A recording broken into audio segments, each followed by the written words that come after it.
నమస్కారం, NS news కి స్వాగతం. నా పేరు ఉషా. ముందుగా ముఖ్యాంశాలు. గ్రాడ్యుయేట్ ఎమ్మెల్సీ ఎన్నికల్లో తనను అత్యధిక మెజారిటీతో గెలిపించాలని కాంగ్రెస్ పార్టీ అభ్యర్థి నరేందర్ రెడ్డి కోరారు. ఆదివారం నిర్మల్ జిల్లా ముధోల్ నియోజకవర్గం బైన్సా పట్టణ కేంద్రంలో హరియాలి కన్వెన్షన్ హాల్లో నిర్వహించిన పట్టభద్రుల ఆత్మీయ సమ్మేళనంలో జిల్లా ఇన్ఛార్జ్ మంత్రి సీతక్క, ముధోల్ నియోజకవర్గ ఇన్ఛార్జ్ మాజీ శాసనసభ్యులు జి విఠల్ రెడ్డి, భోస్లే నారాయణరావు పటేల్, మాజీ కేంద్ర మంత్రివర్యులు ఎస్ వేణుగోపాలాచారితో కలిసి పాల్గొన్నారు.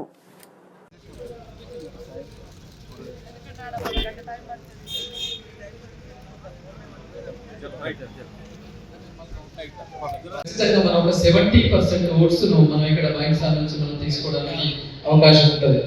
మరి ఎన్రోల్మెంట్ ప్రకారం చూసుకున్నట్లయితే మంచి ఎన్రోల్మెంట్ అని మనం చెప్పుకోవచ్చు. కానీ దీన్ని మనం ఖచ్చితంగా ఓటర్కి కన్వర్ట్ చేయాలంటే మాకున్న ఆల్రెడీ వెళ్తున్న టీంతో పాటుగా కాంగ్రెస్ శ్రేణుల టీం రేపటి నుంచే ఖచ్చితంగా జాయిన్ కావాలి. మరి దీనికి వేదికపై ఉన్న ఖచ్చితంగా మరి మన పాటిల్ గారు కావచ్చు, లేకపోతే ఇక్కడ మనకు ఉన్న మిగతా కాంగ్రెస్ ఇన్ఛార్జెస్, వేదికపై ఉన్న ఖానాపూర్ ఎమ్మెల్యే రోజా గారికి, అలాగే మరి ముధోల్ కాన్స్టిట్యూన్సీకి సంబంధించిన వివిధ మండలాల ప్రెసిడెంట్స్, అలాగే మండల incharges, block incharges, BC, SC, ST, minority ప్రతినిధులు, కాంగ్రెస్ శ్రేణులు, అలాగే మరి మా టీం తరఫున ఇక్కడికి వచ్చేసిన booth in-charges, print electronic media మిత్రులందరికీ నమస్సులు. ఈరోజు ఇక్కడ ఇది యాక్చువల్లీ మేడం గారు బాసర నుంచి నిర్మల్ పోయే మధ్యలో ఎలా అయినా రిక్వెస్ట్ చేసి అట్లీస్ట్ కొద్దిమందితో మాట్లాడదాం అని చెప్పేసి నేను రిక్వెస్ట్ చేయగా మరి వారు కూడా నిజంగా హ్యాపీగా ఫీల్ అవుతున్నాం. ఇది యాక్చువల్లీ ఒక ఇంటర్నల్ మీటింగ్ లాగా మేడంతో మాట్లాడిద్దాం అనుకున్నాం. మళ్ళీ ఒక భారీ మీటింగ్ మనం రాబోయే రోజుల్లో తప్పకుండా మనం మళ్ళీ ఒక రోజు పట్టభద్రులు ఎక్స్క్లూజివ్ మీటింగ్ మనం త్వరలో చేస్తున్నాం. ఈరోజు ఇక్కడ మా టీం తరఫున బూత్ ఇన్ఛార్జెస్ ఉన్నారు, కాంగ్రెస్ ముఖ్య శ్రేణులు ఉన్నారు. ఈ 3-4 రోజుల్లో మరి మన దగ్గర ఉన్న 3400 ఓటర్లను డోర్ టు డోర్ వెళ్ళేసి మరొక భారీ మీటింగ్ మనం తీసుకోవాలని చెప్పేసి కోరుతున్నాం. మరి ఈ రోజు ముఖ్యంగా మన ఖానాపూర్ ఎమ్మెల్యే గారు చాలా చక్కగా చెప్పినారు. నేను కూడా అదే చెప్తున్నాను మా వాళ్ళందరికీ కూడా. Green zone, yellow zone, red zone, ఎవరు మనం 100% కాంగ్రెస్ ప్రతిపాదించిన నరేంద్ర రెడ్డికి మద్దతు పలుకుతున్నారు, ఎవరు న్యూట్రల్ గా ఉన్నారు, ఎవరు కంప్లీట్ గా అగెన్స్ట్ ఉన్నారు.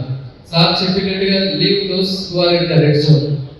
ముందు మన వాళ్ళని మనం ఐడెంటిఫై చేసుకోవాలి పక్కగా. వాళ్ళు ఎక్కడ ఉన్నారు, వాళ్ళ ఉద్యోగం హైదరాబాద్ లో ఉందా, నిర్మల్ లో ఉందా, ఆదిలాబాద్ లో ఉందా, ఎక్కడ ఉద్యోగం చేస్తున్నారు, వాళ్ళని ఎలా మనం తీసుకురావాలి.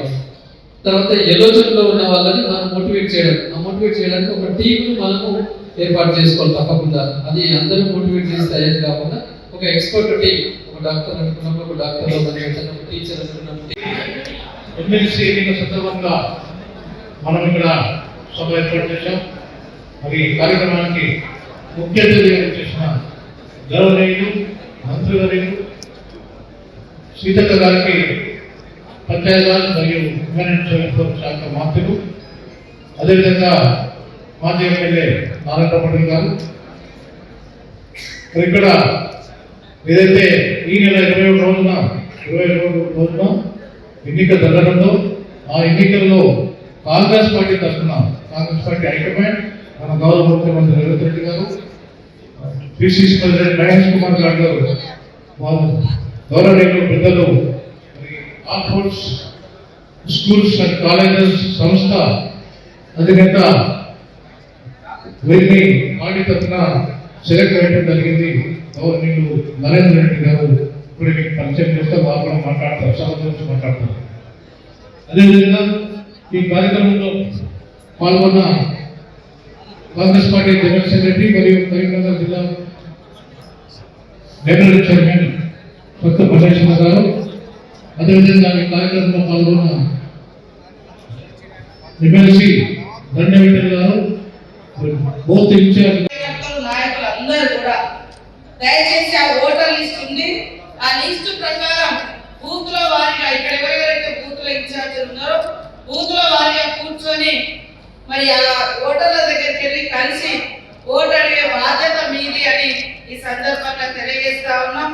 మీరందరూ కూడా కష్టపడతారని మనస్ఫూర్తిగా తెలియజేస్తూ మీ అందరికీ ధన్యవాదాలు, నమస్కారాలు. ఈ రోజు నిర్మల్ ఈ యొక్క జిల్లా మీటింగ్ నిర్మల్లో ఉంది, అదే విధంగా ఆదిలాబాద్ లో ఉంది. ఈ రోజు 2 జిల్లాలు పెట్టుకున్నాం కాబట్టి మరి ఫర్దర్ గా ఇక్కడ మరొక రోజు నియోజకవర్గాల వారీగా వేరే మీటింగ్స్ పెట్టుకుంటాం కాబట్టి మీరందరూ కూడా మరి పనిచేయాల్సిందిగా కోరుకుంటూ, మాకు బాసర్లో కూడా సేవాలాల్ జయంతి ఉంది కాబట్టి అక్కడ కూడా ప్రోగ్రాం చూసుకొని మరి ముఖ్య నాయకులు నిర్మల్ రావాల్సిందిగా కోరుతా ఉన్నాను. ఇక్కడికి వచ్చిన మా పత్రికా మీడియా సోదరులు అయినటువంటి నేను మొన్న మేడారం జాతరలో ఉన్నాను. ఎట్లా ఉంటాయంటే అక్కడ మినీ జాతర, అసలు జనాలు తక్కువ ఉంటారు. జస్ట్ సమ్మక్క సాగమ్మ గద్దెలకు తల్లులకు చీరలు కట్టడం కోసం 10 నిమిషాలు ఆ గద్దెల మీద అంటే చుట్టూ ఇట్లా దర్శనం చేసుకొని పోవచ్చు. గద్దెల మీద జస్ట్ 10 సిసి ఫుటేజ్ కూడా తీయించారు. చాలా లేదు తీస్తే గంటల తరబడి ఆపిన సీతక్క నిలదీసిన మహిళ. ఎందుకు గంటల తరబడి ఆపడానికి అలా 1 మంది వచ్చే జాతర జరగాలని నిన్నాడు. జస్ట్ మినీ జాతర, జస్ట్ ఈ గంట నుంచి గాడిని దాటడానికి సరే తనలో గద్దె దుట్టడం చీరలు దుట్టడం కోసం చీరలు సారలు పెట్టడం కోసం పోయి ఒక బిడ్డగా మొక్కుతున్నాను. నలుగురిని ఆడ పెట్టించి అడిగిపించి అక్కడి నుంచి వీడియో తీసుకుని చూస్తూనే ఉంది. చూసి దానిలో సీతక్క నిలిపించింది. దేవుని దగ్గర ఇంత నీచమైనటువంటి అబద్ధాలు దొంగరాటలు రాష్ట్రంలో బాగుపడతారా?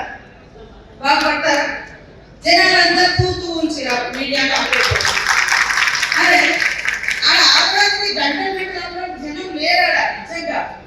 మేము ఎదుగుతాం. నేను జనరల్గానే లాస్ట్ జాతర జరిగింది. నా తల్లిదండ్రులు 70-80 సంవత్సరాల వాళ్ళు అయినా కూడా జనంలో పోయి దర్శనం చేసుకొని వెళ్ళిపోయింది. పాపం నేను మంత్రిగా ఉండి కూడా వాళ్ళని గద్దె తీసుకోలేకపోయినా, గద్దెల కాడి కూడా తీసుకుపోయి మొక్కించలేకపోయినా. కానీ ఇట్లాంటి రాతలు ఇట్లాంటి యూట్యూబ్లు దయచేసి మానండి. సమ్మక్క గద్దెల దగ్గర కూడా అత్యంత దారుణంగా అబద్ధాలు. మినీ జాతర చిన్న జాతర అంటే చిన్నగా చేసుకుంది. జస్ట్ 10 నిమిషాలు. నేను నిన్న అక్కడ మొత్తం ఇది ఏది స్టోరీ అని సిసి ఫుటేజ్ ఇస్తే 10 గంటల 17 నిమిషాలకు నేను గద్దెల మీద పోయినా, 10 గంటల 27 నిమిషాలకు నేను గద్దెల నుంచి బయటకు వచ్చేసి జస్ట్ 10 నిమిషాలు. దాన్ని గంటల తరబడి ఆపిల్లు పిల్లాడు 2 నాడు తీసుకొచ్చి ఎందుకు ఆపిల్లు అనేది ఈ వీడియో తీసి అది పెట్టి. కానీ అక్కడ జరిగింది ఎవరికి తెలుసు? గంటల తరబడి అనేది బయటికి పోయింది. ఆ అడిగించి ఆ వీడియో తింటా ఉన్నాడు. నాకు అర్థమైంది ఇదేదో ఉండాలి.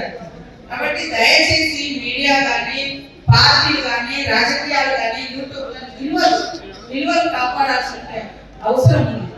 కాబట్టి ఇట్లా కొన్ని వ్యవస్థలు ఆక్రోశం నెగిటివ్ స్ప్రెడ్ చేయడమే పనిగా కొద్దిగా ఇబ్బంది అయింది తప్ప ఖచ్చితంగా మరి మంత్రులకు నోటీస్ ఇవ్వడం లేదా వాళ్ళ నోటీసులు పెట్టి మా డిమాండ్స్ ఇవన్నీ చెప్పాల్సింది ఉండే.